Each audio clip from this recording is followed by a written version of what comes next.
horse drifted alarmingly in the betting was, Fancied in the morning continued to drift. It was late on the exchanges to lose. It was something you'd see in a Dick Francis novel, Charles Buttons. The ground is soft. It's not. It's heavy. It's soft on times. It's heavy. Okay. Hi. It's that time of week again. It's Sunday sermon time. My name's Lee Keys. And joining me as always to chew the fat and talk absolute rubbish for under an hour, it's John Lang and Chris Lord Malvo off of social media platform X. Good afternoon, evening, gentlemen. Hello. Hello, everyone. What's everyone doing? Has everyone had a decent week this week? No, not really. We haven't, have we, at all? No, it's been absolutely abysmal. January's horrible, though. January's the gloomiest of months. There's nothing. Where are we going? It's about the 56th of January at the minute, isn't it? Yeah, it is. It is. Yeah. I think that's in it. January, it's statistically known as the worst mental health month in terms of people struggling with their old bonds. So if you're out there struggling, shout out. You're not on your own. Yeah. Lots of us. There's plenty of room on the boat to Dignitas.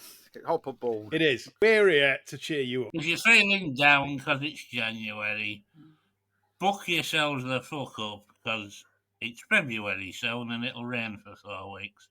There you go. Freezing cold, pissing with rain. But then in March, all you National Hunt fans, You can all fuck off. Yeah. You're dropping your trousers for the fez. Yes. And then you've got to put up with us again, rambling on about running across an overwatered surface for another 5 or 6 months. But before we do that, let's start on this weekend's proceedings, John, where the Berkshire Racing Festival took place. The new idea of Windsor Racecourse. It's been great, hasn't it? Windsor Racecourse, they ran Friday and Sunday, and Ascot on Saturday. What did you think of the idea of the Berkshire Racing Festival? Well, I'm sure the Dublin Racing Festival's quaking in its boat. No, I mean, that's off for premierisation. We even got a race yesterday morning, didn't we? Thanks to all this nonsense. Yeah, go on then. We'll touch on that first. What did you make of 10:15 start? Absolute bollocks. Purely there, bookmakers exercise, I mean, it's for the gimps that can't wait to get in the shops. Have to have a bet, and they're sick of that cartoon stuff, so we're replacing cartoon stuff with real life cartoon stuff now. Good for the levy, though, under the current funding model, maybe. Oh, I mean, I looked at the levy figures. I had to go into the garden and crack one off. Done this before, though, haven't we? We've had back in the day. We had banded racing, didn't we, on a morning? I think if you put rubbish racing on, no one's watching it. It's a bit like dog racing. If the racing's that rubbish, which the first at Lingfield, I think something like a 0 to 68 handicap. The powers that be doesn't affect them, does it? Because they don't have to go. The stable staff are just scum, and it doesn't matter what hours they work. And it's all the shit jockeys, so nobody's bothered. These power sods having to put an early shift in on the Saturday morning. Now Gay Kellaway's moved up to Midland. If she's running at Leafy, which if she's in the 10:15, they've got to either do an overnighter or they've got to set off at like... Yeah, it's got to be an overnighter, hasn't it, really? You're setting off at 3 a.m, aren't you, from there? Well, probably before. Yeah, if you're having a float up, if you're interested in winning, you're stopping over, aren't you? You are really, yeah. So, like you say, it's a bug of the old stable staff again. No rest for the wicked there. They're never likely to bump into any of them at Annabelle's, either, so they don't need to explain themselves to shite like those, Get to fucking work. Yeah, that's it. You've got it spot on again. So, what's this about? Attendances are up, apparently, and kids count. They're super cute, aren't they, really? Attendances have steadily risen the last 3 to 4 years, and lo and behold, if you cast your mind back 4 years, we had a little pandemic, didn't we, that sort of hit attendances slightly. Yeah. Also, since the pandemic, in their wisdom, they've decided to count the kids through the turnstiles that go in for free. So, again, something that wasn't getting counted is now getting counted. When they get a bit more desperate, they'll be counting the cars that drive past the track. Or the ice creams consumed. because ice cream's a Yeah. people too. Yeah. Well, you'd think there had been an ice cream monitor, but with the wholesale resignations from the board of Great British Racing last week, I would imagine the ice cream monitor's probably gone in with his results for 4 years and say, "Oh, I lost count 3.5 years ago, so I haven't bothered." Stop me and buy one. Yeah. But, well, they've all had to resign because that was Yes. the only possible way they could quantify any work that they've done. Yes, their resignation was probably the most arduous piece of work they've done, I think, wasn't it? Writing the letter. I would imagine so. Yes. I mean, there's absolutely nothing to show for hundreds and hundreds of thousands of pounds. No. That some good lunches, though. That's not fair. There were some good lunches we had. I mean, that's the weather rain. Them clown cars aren't cheap, are they? Well, those fucking doors. Someone's got to put them back on every time they fall off, haven't they? Exactly. So, this GBR board bailout, where they all just jump ship, John. Yeah. What's going to happen now? So have they got people lined up ready? Are people moved in there's already? Experts queuing up to come in. The VHA never tries to recruit experts, are they? The only thing that they don't recruit people who are expert in is people who are expert in race. Oh no, we don't want any of those. No, we don't want any experts in and anybody with an understanding of betting. No. Then you're left with sell racing, but don't sell the betting aspect. Yes. So basically, you're working at 15 to 20% capacity because betting is 80% of it. So whoever they bring in, I don't care if God started a marketing company, he'd still fuck up if he had to do racing. It's like trying to sell raising a family without having sex. That's what it is, isn't it? They're promoting. We don't want to talk about the distasteful thing that actually makes the main thing happen, i.e. betting. So let's just talk about all the nice pink fluffy stuff. Depressing, really, isn't it? But look, I mean, it's interesting. Anecdotally, we've said for ages that that they should be targeting the grey pound, and I was looking at some sort of feedback from various clients. I can't remember what it was, a blog or an advertorial or whatever, of people that are what their experience of horse racing syndicates was, and they got a little vox pop there, a picture, person's name and their age, and of the sort of 30 or so respondents to this little survey, everyone was over 60 years old and white. Now, statistically, yes, that's not a valid sample, and I'm cherry picking, but where there was nobody in that sort of mythical demographic, 18 to 25, young lads. All of the syndicate people, all the people going racing, betting, having a share in the horse, they're all retired people. So, I would say to the BHA and whoever takes over from this committee is, for goodness sake, your short-term, low-hanging fruit, or whatever the cliche is, can be found on Tuesday mornings at garden centres around the country or ambling around National Trust properties at the weekend. Those are the people who've got the money and the time and the inclination. And and any attempt to do otherwise, I think, is just going to be spaffing more money up the wall. Well, this is what they're good at, isn't it? Because they're looking mainly for a demographic that doesn't exist. The lads are in no position to buy shares in horses. Don't want to buy shares in horses. I've got the time, John. They can't pop out in a week to go to Hereford to have a lob round. Whereas, your retired couple will say, "Oh, come on, let's make a day of it. Let's set off. We'll have our packed lunch. Go to the cheese shop. Yeah, we'll park up in a lay-by by a pile of stone chippings and have our thermos flask and travel suite before going into Ludlow.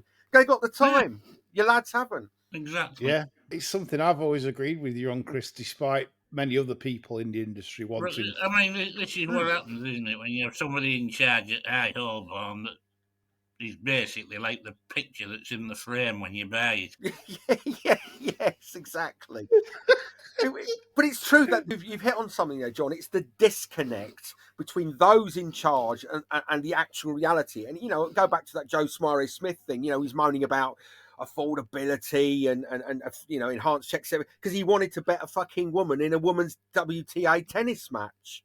Anyone with half suddenly hits him, and then it's a problem. Yeah, it's a problem. It's been a problem for every fucking else for 3 years. Yeah, and plus, if you want to go on lumpy to some obscure tennis match, any bookmaker, whoever they are, is going to say, the alarm bells be ring. Hey, he knows something. It's like going to try and have 10 grand on a fucking A9 dog at Henlow on a Tuesday night. You don't just say, "Oh, do you know what? I fancy betting one at Henlow." You know something, right? And that's the point. And he's wandering in there with a bit of info, going, "Oh, they wouldn't let me have it. It wouldn't let me bet. Isn't it outrageous?" Well, fuck me. People have been saying this for nearly a decade. And this is the problem. Doesn't give you a lot of confidence, does it, in him getting the affordability checked top? Yeah. Jesus Christ. There you go, but it's a disconnect. They exist in a metropolitan bubble, don't they? All of these people, and you know it's an echo chamber. Everything that they say is reverberates around their echo chamber. Oh, you're right, Joe. Yeah, you're absolutely right. But because they don't venture outside of it, none of them do. Yeah. Right, Chris, go back in your box for a bit. Thank you, I will. Yes, of course. Sorry. Yeah, here we go. Racing review. Some of you like our opinions on racing. Not very many of you, but we should just record it separately and send it out. It's Welsh shit. Everyone's fucking bored. Boring. Fucking wrap it up. No one cares. So how I would tackle this? It's like a jack in the box, isn't it? You just put him back in and press button, and he comes back up. Like Zippy on Rainbow has learnt to unzip himself. Oh, you give me.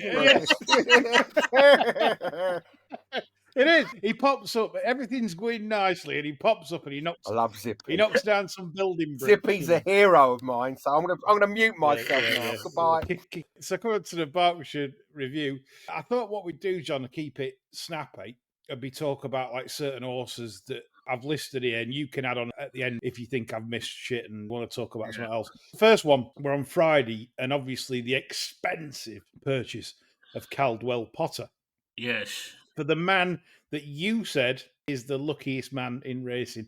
Appears not with this one. Yeah, but the gods returned today to tickle his scrotum away a bit, didn't they? You know, with the Protectorate. Rarely down for long, is he? You know, I mean, thanks be to God, really. You know, we wouldn't want to see him on a downer.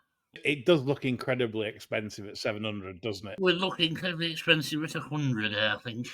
Yes, I would agree with that. I would probably put it in the high tens of thousands rather than the high hundreds of thousands. I thought it was fairly sparking and Pumpkinhead, to be absolutely honest about what was said at the, I was going to say a post-race conference, but more like a post-mortem, wasn't it?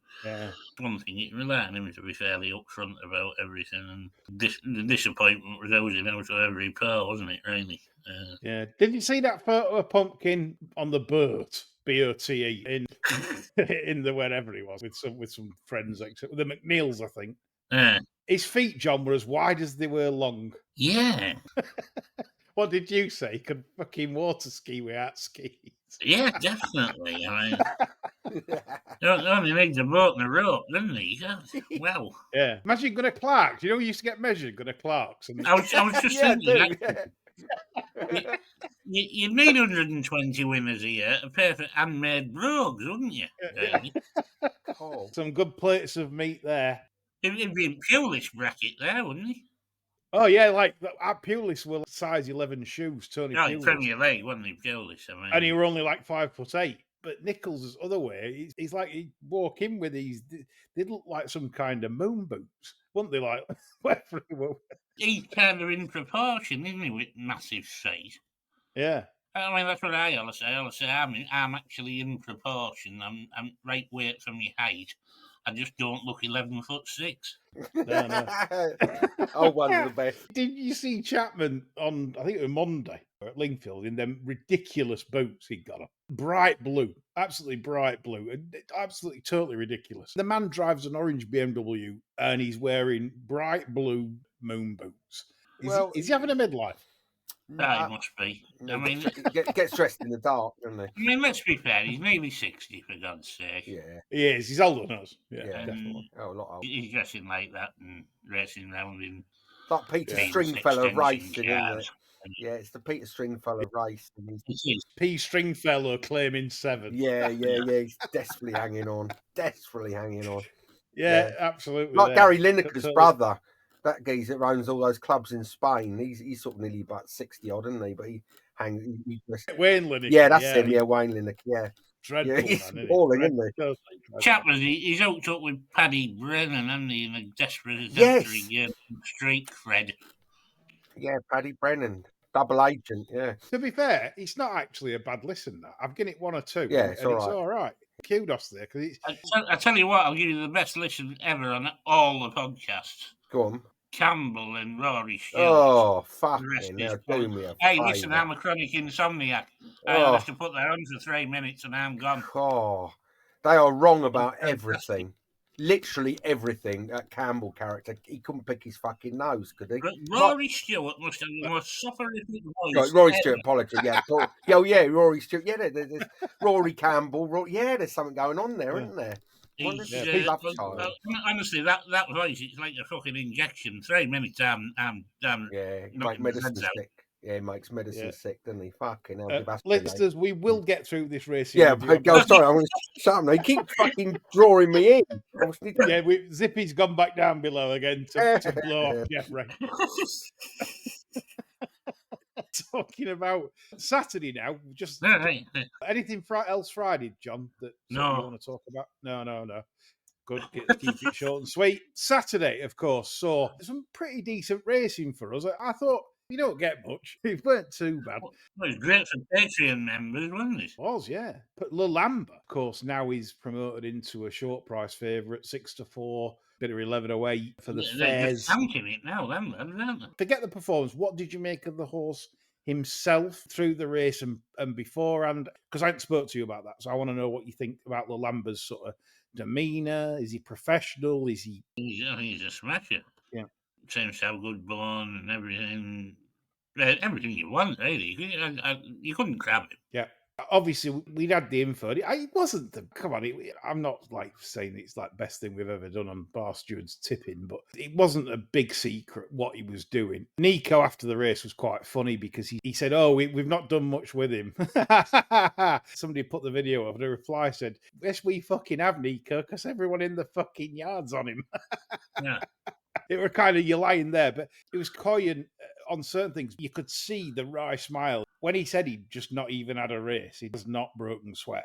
I honestly think we could have a single figure chance hurdle in runners. I'll put it up now. They're flying the ointment, and when people say, "Oh, what's he beating?" all this shit. Well, Gary Moore's thought theirs was the second coming, and that's the only reason we didn't go out with a big bet on Lalamba when he drifted Saturday morning, because obviously with the information that Gary's that a very smart flat horse, fifth in the French Derby, he jumped well, schooled well, fantastically well, and they were confident. They were saying, well, if that can give us £10, they're cooking for the triumph. So, of course, he did. And whilst he pulled quite hard, Gary's, and he'll improve for that, there is absolutely no conceivable way he can turn that form around, even settled on £10 worse terms, John. Oh, no. Absolutely not. What I did like the final 2 furlongs, going back to the Time Lord flat sort of analogy, which jump people hate. 27 seconds flat for the last 2 furlongs on the Billy Idol, which was faster than any other race on the day, says that this horse has a massive engine. And that's all you need. If you can jump and be professional like he was through the race. And the fact Hendo said afterwards, and this is quite telling, because we know Hendo doesn't like to run them. We get that. But I think with his hurdlers, if he knows one needs another run for experience, he'd have been saying, we're going to have to run in the Adonis or something to give him more experience. But he was quite relaxed about it and said, well, does he need another run? I don't think so. If we feel he does, then it's the Adonis. But so it looks like he's heading straight there for anti-purse punters. I wouldn't worry as long as there's no injury there. Then be lining up on the Friday at Cheltenham. Only worry you'd have about inexperience is if we were back in old days and there was going to be 160 runners, wouldn't you? Yeah, it's like one of them where you get 25 runners, but with the Fred Winter now, you can probably bet your life because of his class. And word gets round in racing what he's working with, what he's actually doing at home. So other yards will know what's happening. You'll find that other yards, they'll think, well, we may as well go Fred Winter. If we've got 130 something or whatever, what's the point in that turns up on the day? You ain't beating that. The one flying the ointment could be, John, point it out, is Palladium that runs later this week. 2 entries it's got for the same yard. Lady Bamford paid 1.4 million for the German Derby winner. And that goes for Hendo later this week. So it might not be what people are saying as Wicked Willie got anything.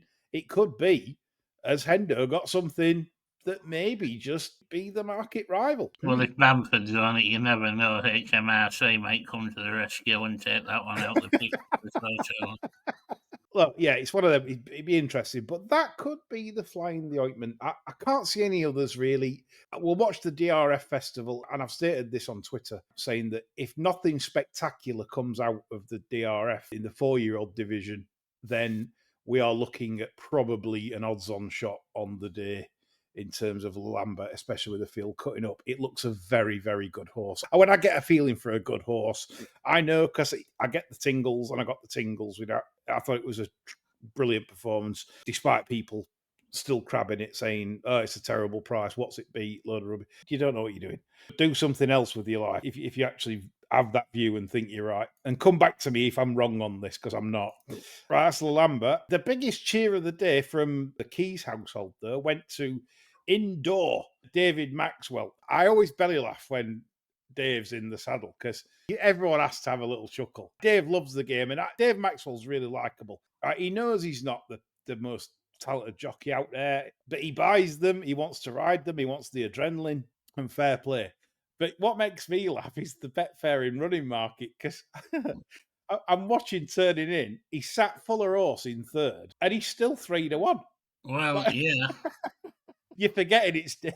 He's liable to be on wrong stride for second last. Watch it back. I'm sure he nearly fell off of it last. It's like getting a penalty last minute at Rugby World Cup final. Yeah. And Rolf Harris has jegged the peg, steps up to take it. I was absolutely desperate to put this out for Patrick Saturday. I thought this is a great bet. Heracles Westwood has franked the form at Windsor. It won at Taunton despite hitting a few mistakes. And I thought this has got a lot more to come yet. But imagine the stick you get off punters when you tip it Dave Maxwell horse at 5-2. You're not going to get an easy ride, nor would it be deserved anyway. So no, tactically, I gave that a swerve. But yeah, I can Chris pull, and I did have a bit on. But there you go. Betting and tipping are two different things. It's the way it is. So that was that. I thought in the same race, John, the eye catcher for me and for punters listening to this show would be Ansam in fourth. Wasn't off a yard. Evan Williams is lining this up for me for that Kempton. The racing post chase. I think he wants £3 off for that. I think he'll be ringing Andy Capper up saying, "Can't win off that, mate."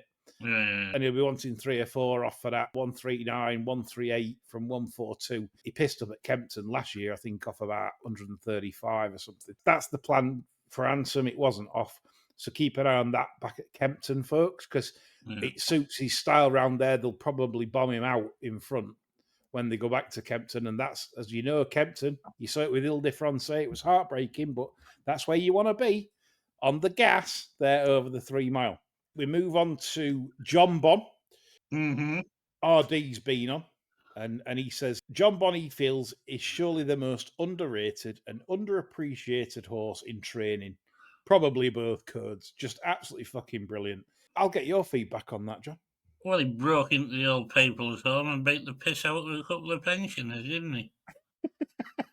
Basically. The only beat what's in front of him, I know, but anyway. It's a fair point from RD, really. This horse is like... I've just strengthened his point there. Absolutely massively. And I can't disagree with it, because I just think, whilst he gets praised, no one seems to think he's top class, but maybe in a different era he wouldn't be. If you bring Sprinter Sacra back and you bring Altior back at his peak, maybe John Bon ain't going to beat them. But like you've just perfectly put, he certainly is beating whatever's put in front of him. He just does it, gets on with it. Next race, please. Fair play. That's the trouble. There's nothing to put in front of him, have we, at the minute? No, Energumene's not the horse he was. Endo used Shishkin to break him, and probably broke Shishkin as well. That was Clarence House as well, weren't it? Yeah. Like Shishkin and Energumene, that were brutal. Altior and that other thing as well. Surname or something. Altior surname, yeah. Terrible scenes. These are like high class, or on the day they just go at it hammer and tongs. That's what destroys horses, doesn't it? Really, seems to. Clarence House and the old one, the Reynoldstown, always seems to destroy a horse. Yeah. So that's another race that I don't like to win, really, if I was an owner. So John Bon, yes, brilliant, RD. On to Haddock. We had Mr. Vanger winning the Peter Marsh. Royal Pagai's jumping fell to bits down the back. and that was that, under a big weight. Kind of the key of the things to come, that Peter match, wasn't it, really? Yeah. These long distance chases now, I think if you get on the front, get in a rhythm, and there's any sort of gap back to second, third, and fourth, you're just not going to get to you with three or four smacks, other than any more than that, the always do. If the ground's soft at Aintree, I bet this. Yeah. Well, he's only 9, isn't he? Well, you know what he's going to do. Yeah. He's going to bounce out, which that's what you want, ideally. I know, like, Nationals changed now. It's not what it was. It used to be all front runners, but you've got nothing in to fall in front of you, if you know what I mean. He's going to be up there, and he stays forever. He'll do 2 laps, but the ground's key because he's slow and he goes at one speed. If it's good to soft, that's no good. Testing ground, I genuinely believe he'd have a cracking shout in a race recently dominated by Irish chase. Still, I would give him a cracking chance. And for Sarah Bradstock as well, ITV love the stories. That'll probably be their story if he turns up on the day being soft ground. You would imagine it, though, wouldn't you? Yeah, well, especially with the passing of Mark Bradstock, etc. Mm-hmm. Put it this way, I'd rather them win than Willie Mullins or Gordon Elliott or Massive Owner. I would. It's very boring when they win, isn't it? Well, it's just very boring anyway, the National now, isn't it? It is. It's a crap race. Totally. It can fuck up. Yeah. Paddy Aspel's been on. Remember Paddy Aspel? Yes, I know. So many of these Willie Mullins horses seem far too keen, and their jumping just doesn't seem up to scratch. At the moment, Nicky and Nico seem to be coming out on top every time. What's your opinion? Do we feel Willie's been a bit hit and miss this season? I do. It's funny, I mentioned this in my notes this week. I think the jumping's been a bit slipshod, so it's well done to me and Paddy Aspel for agreeing on something there, I think. Think about all top trainers in our lifetimes who we've supported. We've gone from Cecil, Stout. You go through phases where, this guy's a genius. It's so difficult to remain on top for so long. You only need to do something slightly different, a change in regime, maybe a key staff member leaves that was absolutely key. And all of a sudden, things get a little bit more tricky. I'm not sure any of that took place at Willie Mullins. I don't know. I'm not privy to what's going off. But, John, how important is that, given your experience in the game? Well, yeah, I mean... If a key staff member goes or passes away or just retires, how can that affect the workings of a yard if the replacement isn't as good? Big time. You can throw routines out to hell or anything, you know. I mean, obviously, it depends what they were doing. In an ideal world, I mean, if anybody was leaving the post, you'd have them leave detailed instruction as regards what they're doing, and ideally have a couple of weeks handover, you know. But if you'd not afforded that luxury, you could be whistling in the dark for a little while as regards what's going wrong, because things would go wrong. You know, make no mistake about that. We had a discussion today, didn't we, about the George Bowie yard at the moment. Seems to be a bit below a cloud, and the move. I bet a lot of horses are out of the routine because they obviously move yards, they'll be moving equipment, lots of things happening. But moving the yard, I mean, it's that's the thing.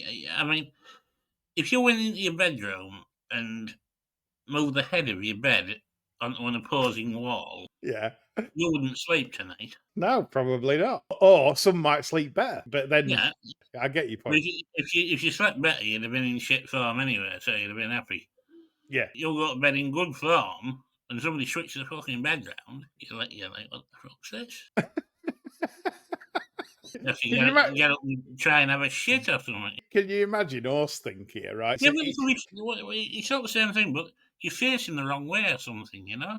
Feng Shui is... That's the one, yeah. John's in his favourite box at Bowie's, right? He's won his last race. He's happy. My favourite box is at Kylie's, and man Bowie's. Well, that. You're getting good feed, John. Everything's happy. And all of a sudden, you get stuck in a shit box, and you think, what the fuck's this? I'm just thinking about getting stuck in a shit box. I worded that wrong. That could be it. It's upsetting for horses. They like routines. Yeah. That's the one thing with training racehorses. The sun might be coming in at a different angle in the box. Yeah. And they think, I don't like this. It's fucking shit. It blinds me for 2 hours every day. Well, we don't get much sun, but that. I agree. Routine changes things for a bit. So it might just be worth keeping an eye on the Bowie yard. in terms of how they're going to be doing going forwards until everything settles down. And Interesting. then wait for him catching fire in March for him to hit the ground running. Absolutely. With all them bent 3-year-olds that's had 3 runs and had their knackers off. And going up to Lurkle off 55, Yeah. John. Yeah. Dirty. Christina Aguilera said that once. There's a beauty on there as well. A beauty. Yeah, he has got an absolute beauty with about 35 in hand. Right, this is great. So don't forget to subscribe to the Bar Stewards Extra to get our 5 to follow list, which will be out in March. Great plug there from John. So that's going to be one of them. He's dropped the hint there. A £35 in hand horse. What more do you want than that to lump on? The Windsor track, John, I'm not a fan of it for jumping. No. It's too tight. It's too bendy. There's too many. You're on the turn a lot. You're dealing with like big horses. They're not really bred to be running like round turns. And by the way, Windsor's a beautiful location. It's also a very good location for people to go watch racing because it's just literally near London. It's on the M4. Good transport links from London. And it is a beautiful place. I do like going there. Can't see fuck all, can you? It's like Salisbury. I mean, you have to be like 2 million feet up in the air to see anything. Yeah. You go for your stagnate, you don't go for the racing. No, right. I go for like burgers and beer. They do artisan burgers down there for about 16 quid a go. No, liberty, isn't it? Yeah. Absolute liberty. Artisan, Chris. None of this McDonald's rubbish. McDonald's, one other word said. McDonald's is the bollocks, honestly. It's only you snobs don't want to eat it. Honestly, it's delicious by any objective measure. So, John, would you redesign that Windsor track?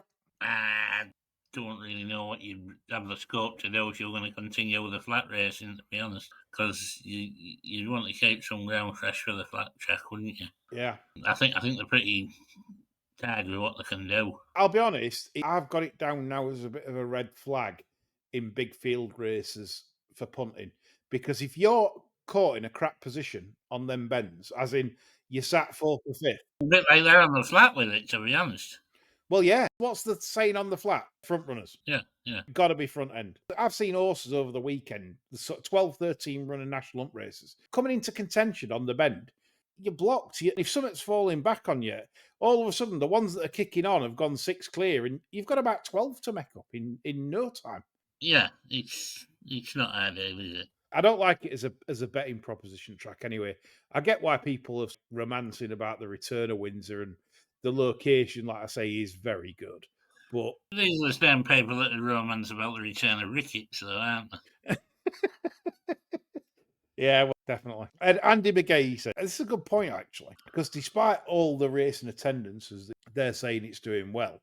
I saw several reports on Ascot on Saturday that was really bad for attendance-wise. Simon Knott did his betting blog at Ascot on Saturday. 120 bets, taken over 7 races on one of the best pitches on course. That's absolutely dreadful. Isn't it? That's like 18 bets a race. God, I feel like a dinosaur now, because like in the old dog days, probably take 100 bets a race on ground racing on a busy night track. Yeah. It's incredible. If that's the case, I haven't had time to catch up with that blog, but Andy McGee, great point. And maybe if any listeners have... That's a more telling point than anything the VHA release about increasing footfall, isn't it, really? Sure, absolutely. We move on to another point. Mottershead and the Block Button, John. Racing Post reporter and writer. And all-round sensitive soul, by the look of things. I have always been fair with Lee Mottershead on this show, right? If I think he's wrote a load of shit, I'll say it. If I think he's wrote well. And these journalists, they write good articles, some good, some bad. There's nothing wrong with that.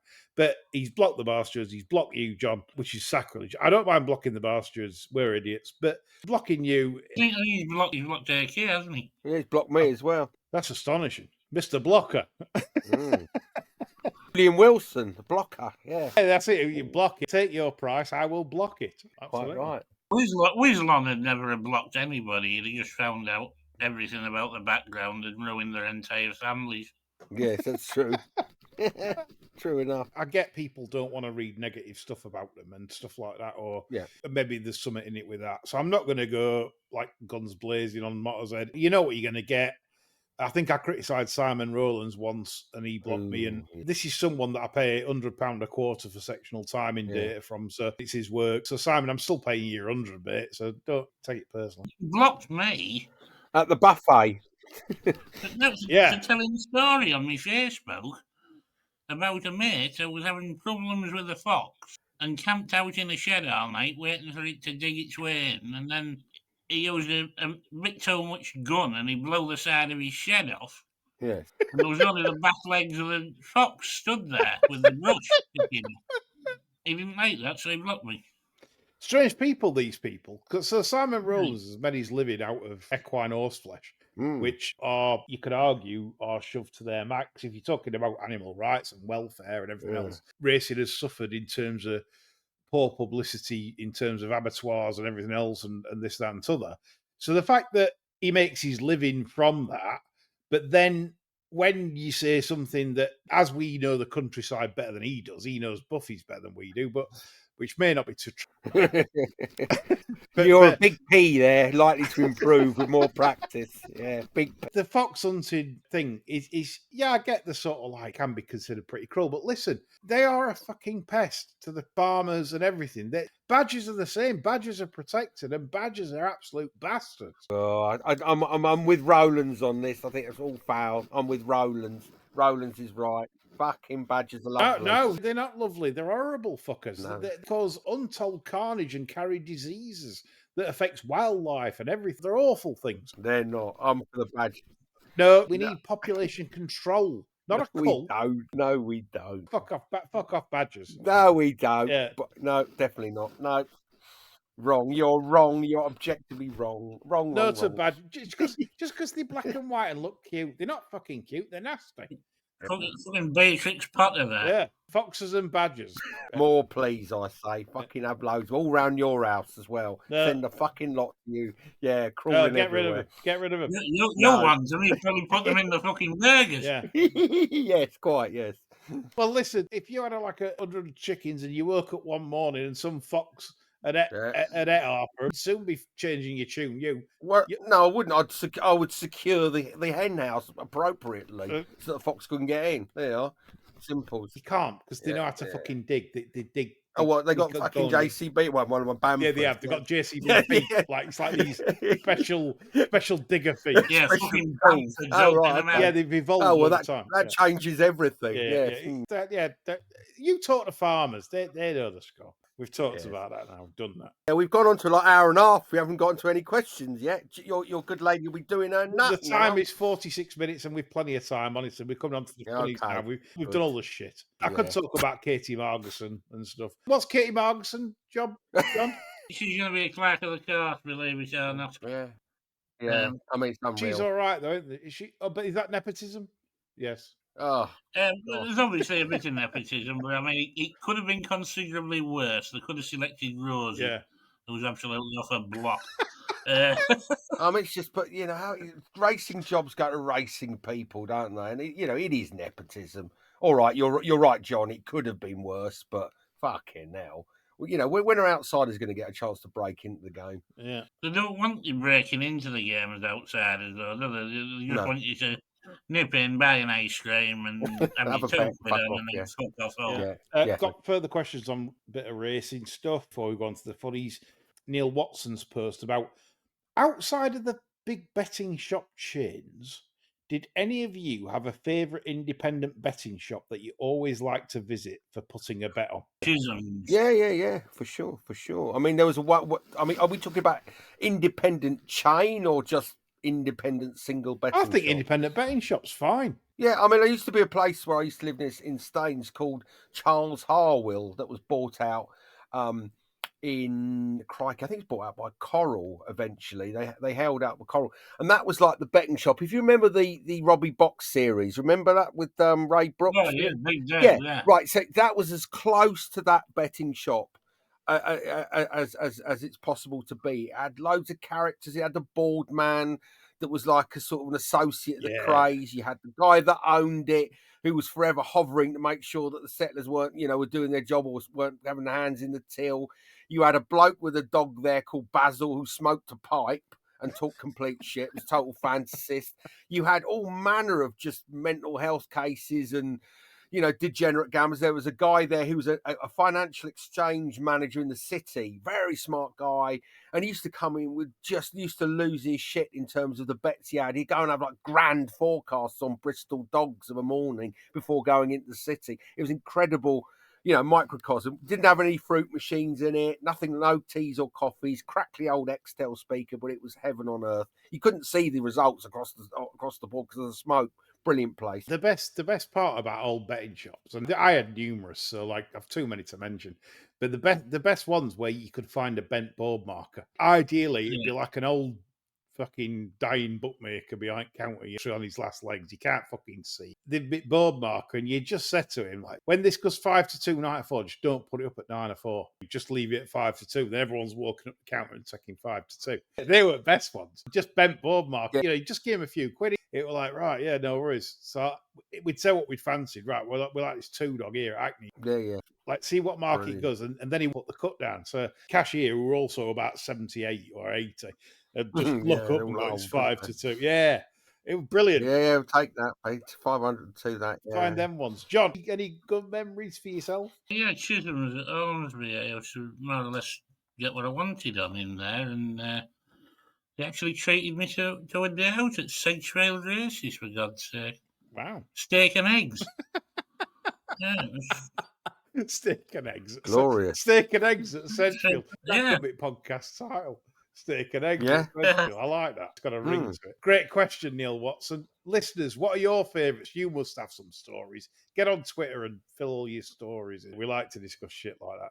Right, thoughts on the David Power Jockey Cup, guys? Ice Cold Q's been on. Yeah. He says, shameless big corp self-promotion in his eyes, using the name of a dead man who had no link to jockeys, or making the sport more accessible and inspiring for all, from long-time followers to newcomers alike. John, is this another big corp promotion thing? What is it? They're missing a beat here with this, because I noticed on ITV Racing today they were on about there was a race finishing and 85,000 to this winner, and then there's a picture of fucking big fat Dan Skelton on screen in his barber jacket and that. And they're missing out on the fact that the 85% of the people sat watching that can't pay their licky bills. Yeah. And the glorying in these rich boys picking up more money and thinking people are going to be interested. People are going to end up hating them. Yes, correct. I agree with that. You end up, when your own situation is dire, you end up despising these people. And you shouldn't, of course.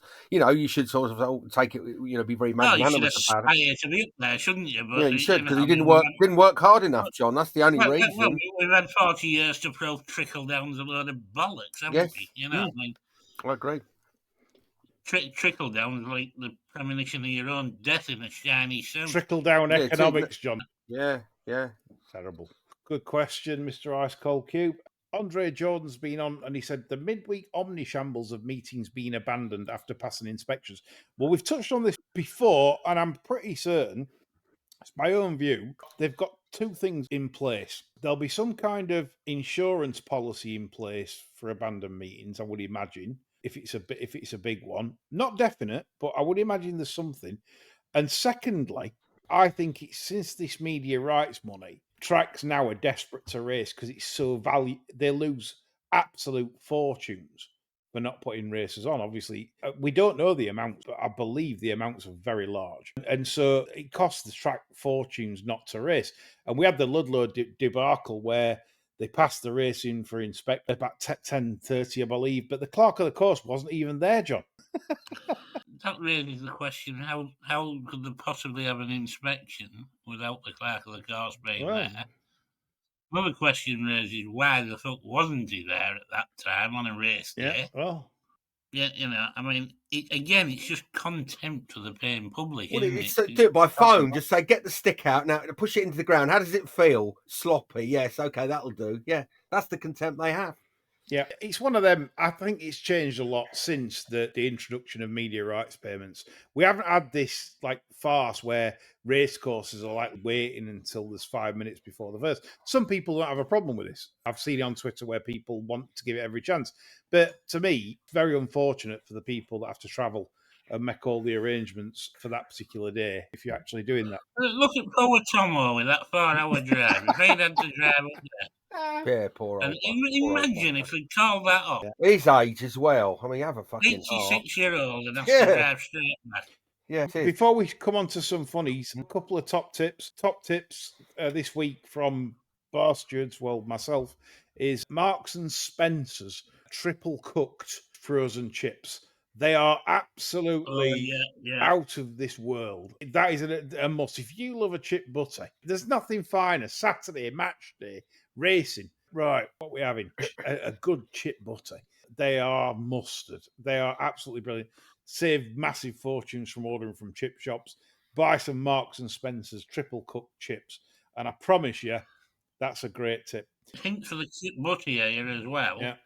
Salted butter, take a thin slice and sit it on the chips before you put the lid on the sandwich. Ooh. Yeah, perfect. Yeah, I'm with that. Yeah, I've tried that. It's phenomenal. Yeah, phenomenal. Ooh, and on a chip thing, right, if you are ordering fries from McDonald's or contemplating doing so, never ever get it through Uber Eats or Just Eat. Get off your ass, go into the restaurant, and the chips are different class. Because what happens is when they come out the fryer, they're crispy, delicious, and they're up there with any kind of bistro fries. But as soon as they get into that thermos bag, they start to steam. So what you'll get is a soggy, potatoey mush. So don't worry about deliveries going to the restaurant. Top tips. Right, love this. Next top tip is racing. I want British racing. Ed Chamberlain, if you do listen. Chapman, all you lot, right? Get hold of this fella, Radzi Chinyanganya. Whoa. Right? He's the current Eurosport snooker presenter. You know what TV bosses are like, the DEI stuff. This guy is different class. So he's done Winter Olympics for BBC, he's done Crufts, he's done Blue Peter, he's done Olympic weightlifting, and now he's doing the Eurosport snooker. He is very, very impressive. And snap him up before some bigger sport does, before football have him or somebody else. Get him on a contract. This fellow is absolutely top class. He's 38. What I'm saying is, this guy is so underrated. If that's all he's done in his CV, all right, Blue Peter's pretty impressive, but all that cocaine. I mean, fucking hell, not everyone can do that. Yeah. But the Olympics and Eurosport, he's better than that. He is honestly good. Talent I can spot. He is very talented. He's the man. Yes. Brilliant. Will he be as good as Mick Fitz and AP McCoy? Oh, don't be ridiculous. Of course he won't. The farm of this farm. Yeah, pass me another free sandwich. Yeah. All that shit. Another thing that I'll touch briefly on, which you don't need to comment on, but the collapse of Holston Pills. Do you remember Holston Pills? Certainly do. Where is it? Where the fuck is it? It used to be massive in the 80s, 90s. Used to blow your brains out on a Sunday lunchtime, drinking with your grandfather. Everybody had a bottle in their hand. Yeah, done. What happened? Carlsberg bought it, and it's gone downhill. Next, you'll be saying that Double Diamond no longer exists. Yeah, it's bad times. Works wonders. So Holston Pills has bit the dust. It's like Reeboks. Who wears Reeboks now? Bockers, like Slazenger. Reeboks were massive. Reeboks were massive. Yeah, they're £2 now, aren't they? Like Sports Direct. It's like Kangol and Fire Trap. If you remember a few years ago, a decade, maybe 20 years ago, they were like a premium brand, but now Fire Trap's like in the bargain bin at Sports Direct, and you wonder why it fell away. It's unreal. And yet, conversely, Stone Island used to be a shit make, and now it's like $2,000 for a jumper. Unreal. No. I had some Reebok shares given, and I had them for about 18 months. I'd hardly budged. Yeah. I sold them. Yeah. And a week later, Boris Becker won his first fucking Wimbledon. That's typical. Yeah, that is typical. That resonates. Yeah. You think, oh, for fuck's sake. Yeah. Two funnies to finish. You're invited round to Blogger's place for a late supper. What are you expecting by the way of decor at his place, and what's he serving? From Bert Don. Concealed lighting, some lube left out, big bowl of Charlie. Oh, fuck yeah, we'll have that. Fuck everything. I don't care what he's fucking... Yeah, let's have all the bugle. And probably Laura Ashley two-seater settee and a rom-com on the telly, I would imagine. Laura Ashley, God. John's views on that, brilliant. Chris, you just take the Colombian. Oh yeah, I'll be out the door, gone, mate. 3 for 100, hit me up. I'll be texting every cunt after that. Yeah, get at me, pure power. You would be And zippy the on little flame steroids. emojis and those little Yeah, all yeah, those little snowflake emojis. Hit me up. Yeah, get yeah. at me. 'Cause- Yes, I've absolutely. Yeah, I mean, I couldn't possibly. I think it'll be quite a modern place. I think he's probably got quite good taste in interior design, and I think the sort of the servings will be probably some sort of takeout from a trendy bistro. I would have thought. We know as a podcast we can't have a bar of him, right? And it's fair enough, No. right? It's fair. Listen, the lad's done well. Yeah, I want to point that out because usually you get the you're just jealous comment. No, he's entirely self-made. I remember when he started, and he is relentless. Yeah. Right, and I mean that in a good way. Right, you know, it's we've all got our views on him. I dislike him. I don't like that type of content, but he is relentless, and he has extraordinary self-belief, and it does show that if you really want it badly enough, and you're prepared to take all manner of abuse and humiliation and all that kind of stuff, you can succeed, and you will succeed. And whereas people, 99% of people go, fuck this, I'm sick of being called a twat every day, people are making fun of me, it's horrible. No, they don't care, just carry on. So you can do it if you're prepared to swallow that. Does it worry you though for society that the likes of, say, Jason Adigan and Moosh Tips and the likes of Blogger are doing incredibly well? Massively worrying. Yeah, massive worrying. Hadigan is the sort of is fucking pond life, I think. Those kind of, he's a fucking middle-aged degenerate ex-con piece of shit, I think. And if that's libelous to go fucking sue me, I've got nothing. And he's the embodiment of everything that's ghastly about sort of these sort of at least Blogger has a little bit of charm about him. He doesn't take himself too seriously. Hadigan's just a degenerate, I think.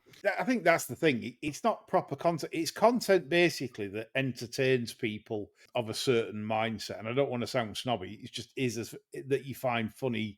To be honest, I found Blogger's commentary funny on Enabling the Ark funny. I found Blogger's commentary of Pinatubo at Newmarket, Powering Clear. It's powering clear! Done that as a title track. He'd probably sue us if he knows that, using his content.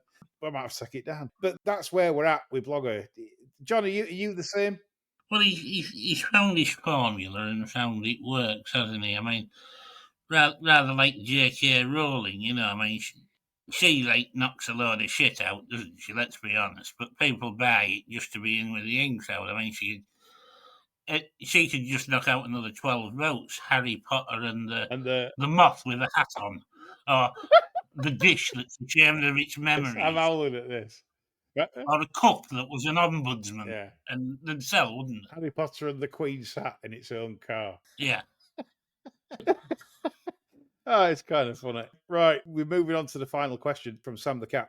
The mind is so complex. What are the bar stewards' biggest... Mine isn't. Well, yeah. Mine is at the moment. It is like Birmingham Spaghetti Junction. What are the bar stewards' biggest dislikes and phobias? It could be anything from potholing, ginger cake animal, famous person, or even cotton wool. Early traumas can make you hate stuff like being sick, or say a dog barking, or even trying to hump your leg a lot. So I'm coming to John first. So John, have you got any phobias? Flying. Oh yeah, you like Dennis Bergkamp. He wouldn't fly. No, when he played like Demis Roussos either, he didn't like it because he got hijacked, didn't he? When Bergkamp played for Arsenal, when they played somewhere in fucking like Far Eastern Europe, they couldn't have to fucking drive. Yeah. You had to set off 3 days before. Yeah, I mean, all I tend to do is if there's anything going on abroad, I'll say, I'll see you there, I'll drive. And then I don't even go, I just say the car broke down. Yeah. Interesting. I knew this, of course, but like listeners may not have. The phobia would be potato and egg at the same meal. Egg and shit. Is that widespread? Because someone said that to me a couple of weeks ago and said, I don't like it. I thought, that's bizarre. I've never heard that. Is that quite a widespread dislike? I've never found out I had a problem with it. I can't cope at all with egg and potato on the same plate. Wait, why is that? I don't know. Okay. It's very, very, very bad though. Interesting stuff. I like individual phobias and dislikes. Deep insight that is, isn't it? Yeah. Chris, what would be your like dislikes or phobia? I fear nothing. I fear only God. No, my fear. I'm fairly prosaic actually. I don't like rats at all. I hate rats. The thought of rats makes my skin creep. And like John, I'm not a fan of flying really. And for me, people say, "Oh well, once you're in the air, it's all right." I think that's the worst part. The taking off's horrible, but so when you're in the air, well, that's the thing you're going to fall from onto the ground, isn't it? I don't like any aspect of flying. I've obviously done it in numerous occasions, but it never gets any easier, and I never relax during the flight at all. So really don't like that. But yeah, rats, I can't abide them. Keeping on the flight thing, Sam the cat, I will say that one of my biggest problem I have at the moment is and I've had it for a long time, probably last 10, 15 years. I'll dream a lot about planes crashing or crashing into water, especially. And the dream reasons for that is fear of failing. In other words, the planes take off, but then they lose altitude for whatever problems they've got, and then they just crash into the water. And so what it is, it's saying like you get going in life, but then it's like a fear of that you're gonna fuck it up and fail, if you know what I mean. And I think that's true with job I do. Look at the fucking situation we're in now. It's a hard game to make pay that it's been probably since I've known the game start in my lifetime. It is hard. Yeah, so that's where I'm at with that. Anyway, we'll leave it there. So that's my phobia. Hope you've enjoyed this show. We're back next week with the same waffle. Me, John, and Chris. That's all from us. Bye for now.